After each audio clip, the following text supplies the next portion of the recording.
நண்பர்களே, ராம்நாட்டில் ஜிஹெச் ரோட்டில் வந்து பார்த்திங்கன்னா ஹோட்டல் ராம் சாய் அப்படின்னு சொல்லிட்டு ஒரு ஹோட்டல் இருக்குது. கரெக்டாக ஏஷியனுக்கு கொஞ்சம் முன்னாடி வந்தீங்கன்னா ஆப்போசிட்டில், கனவுமணிக்கு கொஞ்சம் முன்னாடி ஆப்போசிட்டில் இருக்குது. இந்த முன்னாடி இந்த இடத்துல ஒரு பேக்கரி ஒன்று இருந்துச்சு, இப்போ அது இல்லை. இங்கே பார்த்திங்கன்னா ஒரு பாரம்பரியமான உணவு குழிப்பணியம், அதுவும் போலி இங்கே கிடைக்கிது. எப்படி செய்கிறாங்க அப்படிங்கிறத பார்க்கலாம். எண்ணெய் ஊற்றுறீங்களா ஃபஸ்ட்டு? நல்ல நெய்யா என்னது? தேங்காய் நெய் எல்லாம் மிக்ஸ் பண்ணது. Okay, super. இது என்ன மாவுமா? இது அரிசி மாவு தான். அரிசி மாவில் இனிப்பு சேர்த்துருக்கிறீங்க. தேங்காய் பூ, அரிசி மாவு, உளுந்து, வெந்தயம், வெல்லம், சீனி போடல, வெள்ளை கட்டி. ஓகே, சரி.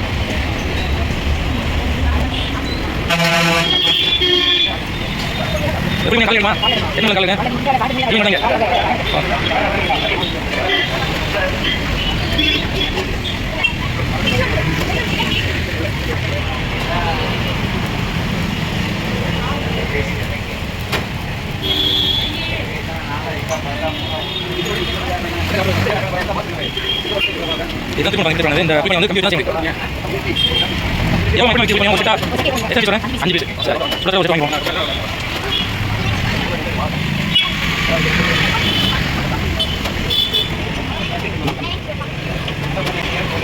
இந்த புரியல.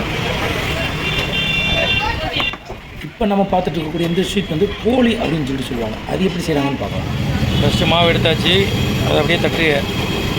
ஓகே, இதில் வந்து அந்த ஸ்டஃப் வைக்கிறாங்க. கடலைப்பருப்பு, வெள்ளைக்கட்டி இதெல்லாம் அரைச்சது. திருப்பி அதை அப்படியே வளர்த்துறது. அப்படியா? அப்படியே தூக்கி வைக்கிறாங்க.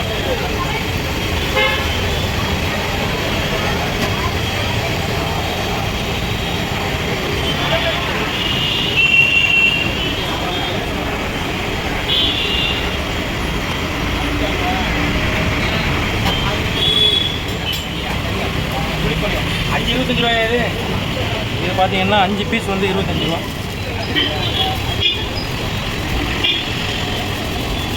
வீட்டில் சாப்பிட்ற மாதிரியே இருக்குது. உண்மையிலே அருமையாக இருக்குது. நீங்களும் இங்கே ட்ரை பண்ணி பார்க்கலாம். எப்படி எடுத்தாங்கப்பா? எப்படி எடுத்தாங்கப்பா?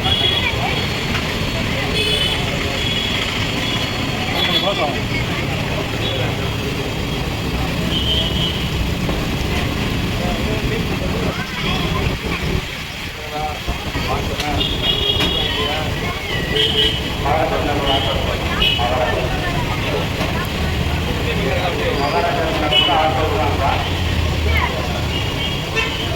அரிசி மாவு குளக்கட்டையும் இருக்குங்க. அடுத்து வந்து ஒரு பிளேட் பச்சு, ஒரு பிளேட் வந்து வடை ஒன்று, பச்சு ஒன்று.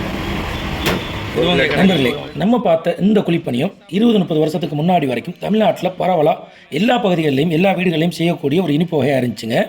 நாளடைவில் இப்போ பார்த்தீங்கன்னா ஒரு சில கடைகளில் மட்டும்தான் கிடைக்குது.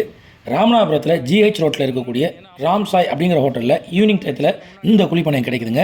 ரொம்பவே அருமையாக இருக்குது. நீங்கள் ராமநாதபுரம் ஜிஹெச் ரோட் பக்கம் போனீங்கன்னா இங்கே வாங்கி ட்ரை பண்ணி பாருங்கள். ரொம்பவே அருமையாக இருக்கும். யாருக்கெல்லாம் குழிப்பணியம் பிடிக்கும் அப்படிங்கிறத கமெண்ட்ஸில் சொல்லுங்கள். இந்த வீடியோ உங்களுக்கு பிடிச்சிருந்துச்சுன்னா லைக் பண்ணுங்கள், ஷேர் பண்ணுங்கள். மற்றும் ஒரு நல்ல வீடியோவில் உங்களை சந்திக்கின்றேன்.